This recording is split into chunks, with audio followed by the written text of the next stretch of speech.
começando hoje mais uma série do episódio que eu tenho um prazer muito grande de fazer, que é o Café com Residência. É algo inovador. A gente sabe que existe uma escassez de informações sobre a residência médica em si. E eu agradeço muito a presença do meu amigo aqui, o Eduardo. O Eduardo começa um novo ciclo aqui no Café com Residência, porque confesso que os primeiros convidados eram amigos meus já antes do Instagram. Mas a partir do Eduardo agora, são pessoas que, igual a você, que vão estar aqui no próximo ano, no ano que vem. Pessoas que seguiram o Instagram no ano passado ou em algum ano, compraram nosso material, passaram as melhores provas do país e aí vêm falar aqui sobre a sua residência. O Eduardo, ele é R2 da oftalmologia no HC, mas eu vou deixar ele se apresentar, né? Então, por favor, Eduardo, muito obrigado por ter vindo. Se apresenta aí. Então, galera, queria agradecer primeiro ao convite do Joshua. A gente começou a se conhecer no HC mesmo, a gente não se conhecia antes, mas eu já conheci o canal dele antes, no meu ano de preparação, gostava muito do material dele e tal, inclusive indico. E eu estou muito feliz aqui por estar participando de um projeto tão bacana para quem está nesse ano tão importante da vida, que é a preparação para a residência médica. Beleza. Então, a primeira pergunta que eu costumo fazer aqui, Eduardo, é onde você fez faculdade e tal. Eu achava que você era da Federal, mas você acabou de me dizer que não é, então fala onde é que você fez faculdade aí. Eu vim de Belém do Pará. Fiz uma faculdade particular, chama-se Exupa, que é uma faculdade a qual eu tenho muito apreço, e basicamente isso. Pouca gente conhece daqui de São Paulo, mas é a melhor do norte. Mas me fala qual o nome lá da... Cezupa. E aí você, assim, pra quem não sabe, pessoal, oftalmologia no HC, oftalmologia é um concurso concorrido entre as residências médicas. A do HC, com certeza, é a mais concorrida, ou então uma das mais concorridas. Então, vamos quebrar mitos com você aqui mais uma vez. Você é norte-nordestino? Eu sou nortista. O pessoal você também é de Belém. Tem muita dificuldade. Toda vez que eu falo que eu sou de Belém, ele, chegou mais um nordestino. Chega tem uma hora que tu já nem corrige mais, já até aceita, né? Eu sou nordestino. Você é de Belém e você fez faculdade particular e passou na residência foda, tirou muita cara aí que era da casa e tudo mais. Então, dá pra passar ou não dá? Dá. É difícil, mas dá. Tá, beleza. E aí eu queria te perguntar, assim, além da USP, o que você passou, assim, fora isso? Cara, como justamente eu vim de fora, achava que o pessoal aqui era muito bom, nunca achei que eu fosse conseguir passar nas provas que eu passei. Então, acho que por uma certa insegurança, eu acabei me inscrevendo em muita prova. Vamos contar aí, então. Unicamp, passou? Passei. Unesp, passou? Passei. Cara, foram umas 13 provas aí, bicho. Beleza, então. E quando você não passou? Cara, eu não passei na Unifesp. Em todas as outras você passou? Foi. Boa. Então, 12 aprovações você colecionou aí. Acho que foi por aí. Meus parabéns, quem perdeu foi a Unifesp, porque tá errado o processo seletivo. Se você passou em 12 e não passou em uma, o processo seletivo que errou. Então foi você. E aí eu vou te perguntar uma coisa. Qual é a tua maior dica para quem vai prestar a prova de residência médica? Assim, o que é que você acha que você fez na sua preparação diferente? Ou, sei lá, Josh, eu não fiz nada, eu acho que é estudar, você tá bunda na cadeira mesmo e tal. O que você dá de dica assim? Cara, é um negócio difícil de tu resumir em uma dica só. Não, claro, mas já que, pra gente tentar ser sintético, acho que o mais importante, lidando que é um conteúdo gigantesco, muita apostila, muito livro, acho que o ponto principal é uma boa técnica de revisão. Boa. Eu usava questão. Então, pegava fazendo questão das apostilas que eu já tinha estudado, desde o início da preparação. Varia muito de pessoa para pessoa, e a pessoa tem um ano inteiro para descobrir qual que é o seu melhor método de revisão. Tem gente que usa flashcard, que era o teu caso, é questão, né? Que é um tipo de questão. Tem gente que usava mapa mental, que eu acho muito bom também. Resumo também. Resumo. Mas eu acho que o mais importante é começar o quanto antes. Assim. Eu acho que a partir da primeira apostila, fazer um sistema de revisão que o próprio candidato crie, que se deixe confortável. Eu acho que é realmente isso que pode fazer uma diferença. Bom, e uma coisa que você falou agora muito importante é que você falou que tem vários métodos de revisões, eu concordo totalmente com você, sendo que eu vejo muita gente que vai em um, erra e não muda. Continua dando errado. Vai ali errando, e lá no final espera um resultado bom. Cara, não vai dar certo, né? Eu acho que isso acontece ou porque o cara tá querendo insistir no erro, ou porque ele demora muito para perceber que tá errado. E eu vou dizer outra coisa, eu acho que o aluno de medicina tem um síndrome de autoflagelamento. Ele gosta de sofrer, ele acha que só vai aprender se ele pegar assim e falar assim, cara, eu tenho que ler isso aqui, eu vou aprender, eu tenho que entender tudinho. Cada detalhe. E na verdade não é assim, né? A gente sabe que não é assim que a coisa acontece. Mas eu acho que eu concordo muito com o que você falou aí, da sua revisão e tudo mais, porque nada adianta você estudar, aprender e depois esquecer. Você tem que lembrar do que você Com certeza. do que você estava estudando. Então o pessoal tá mandando aqui já, Perogata mandou aqui parabéns, e aí vai ter pergunta dele também depois. Então assim, as perguntas aqui eu montei algumas, pedi a opinião de outras pessoas, mas algumas deles foram seguidores também que fizeram, a gente vai retratar aqui. Então tá, e por que você decidiu fazer oftalmologia, Eduardo? Então, quem você orientaria, qual perfil de pessoa você orientaria? Pô, eu acho que a oftalmologia não é legal você fazer. Cara, a oftalmo é praticamente uma medicina à parte, assim. Tem até gente que fala que não precisaria fazer 6 anos de medicina antes de entrar. Porque a partir do momento que tu entra, tu pode fazer clínica, pode fazer cirurgia, pode ser um cara empreendedor, enfim, pode fazer muita coisa. É um novo mundo. Eu sempre gostei da oftalmo porque me dava a chance de fazer tanto clínica quanto cirurgia. Também era uma coisa que não ia me expor a muito sofrimento pessoal dos pacientes, que era uma coisa que eu talvez não conseguisse lidar muito bem. E queria uma especialidade que me desse uma possibilidade de fazer uma outra coisa a não ser necessariamente ligado ao oftalmo, que eu acho que é o empreendedorismo. Eu li em alguns artigos recentemente que cerca de 30-40% dos oftalmologistas têm algum tipo de empreendimento, principalmente ligado ao oftalmo, tipo consultório, aluguel de máquina de oftalmo e por aí vai. Então isso tudo convergiu para que eu tivesse essa escolha. Tá bom. E aí eu gosto muito de falar de preconceito, uma coisa que eu tinha muito medo, que me falavam muito, que a gente ia ser tratado muito mal aqui em São Paulo, feito lixo e tal. Queria saber pra ti se você sofreu algum tipo de preconceito durante a residência médica ou fora, se sim ou se não, se existem também chefes seus que são do norte, nordestinos, se sim ou se não. Na verdade eu acho que não, cara. Nunca sofri preconceito dentro do HC, até porque tem muita gente no HC que vem de fora, né? Por ser, entre aspas, uma expoência, tem muita gente que vem de fora e faz residência, entra como preceptor e continua. Mas eu nunca tive nenhum tipo de preconceito, pelo contrário, a galera até acha um pouco curioso ter alguém de Belém do Pará, sabe? Porque o pessoal normalmente nem sabe de onde é que fica. Terra da Joelma. Exatamente. Deixa eu te perguntar, e qual é a carga horária média da residência médica lá no oftalmo? A gente sabe que na maioria das residências passam nas 60 horas semanais. Qual a carga horária média? Eu sei que deve variar de acordo com o mês que você está rodando, mas dá uma média, diz mais ou menos qual mês mais puxado, qual mês mais tranquilo. Cara, isso eu acho que varia muito de residência para residência. Cada serviço organiza os seus horários do jeito que é. Eu acho que só dá para falar do HC mesmo. Claro. Eu acho, e também é muito variável entre R1, R2 e R3. O R1 tem uma carga horária.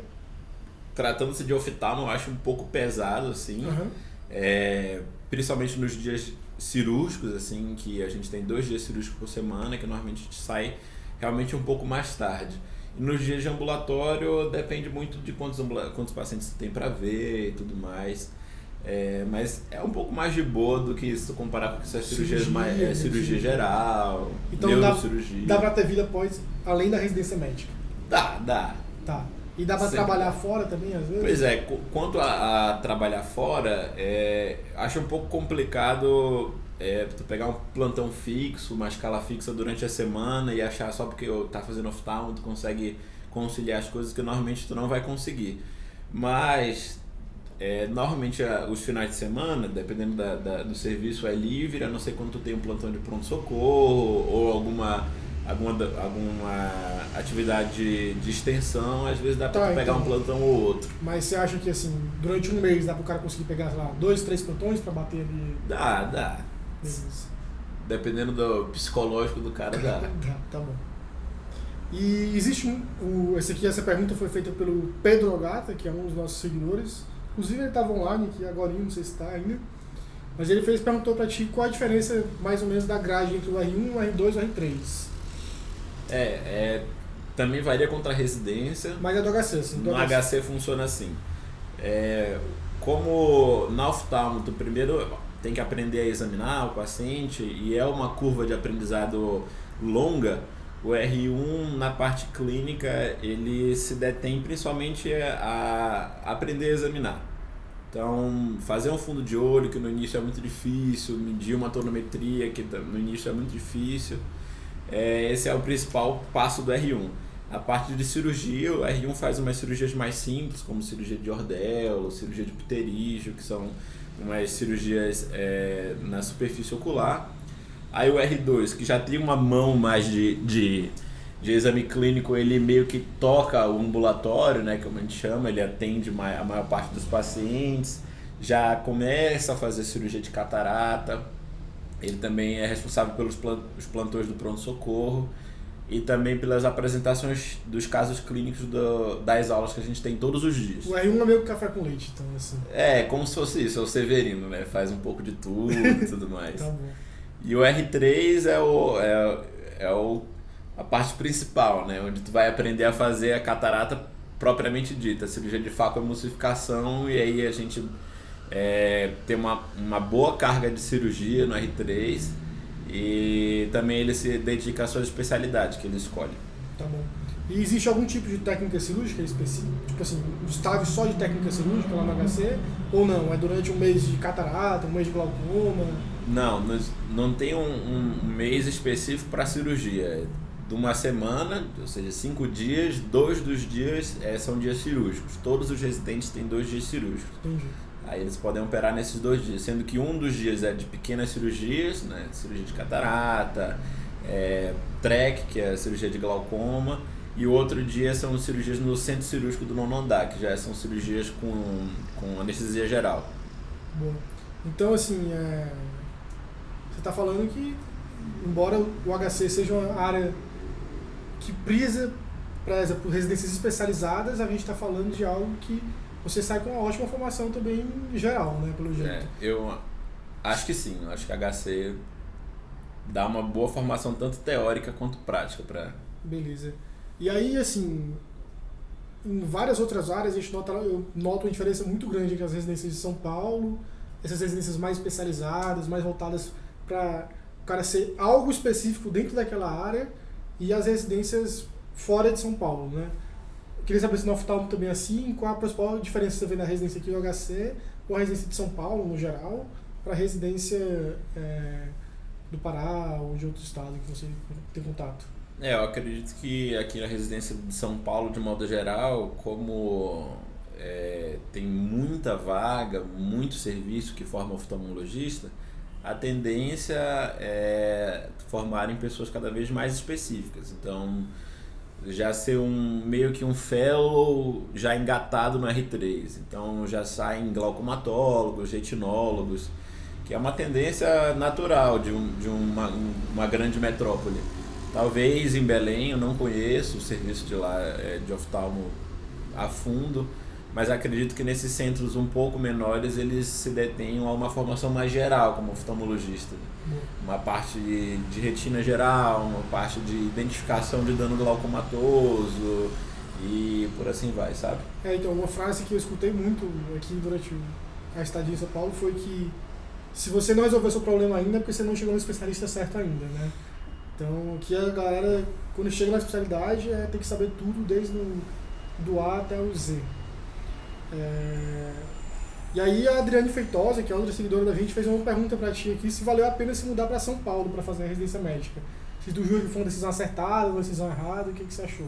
Vale muito a pena. Eu acho que tu também deve concordar comigo, que também não é de São Paulo. Eu concordo, mas o que te faz achar que valeu a pena, assim? É como se... É o mesmo efeito de como se você fizesse um intercâmbio para um outro país. Assim.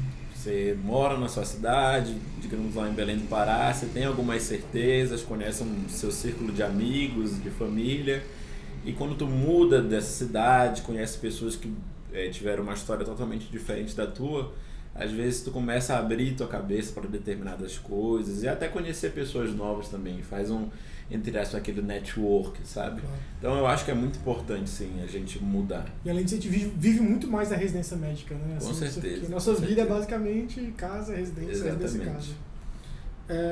E, assim, pra ti, qual é o principal ponto positivo da residência que você faz hoje em dia?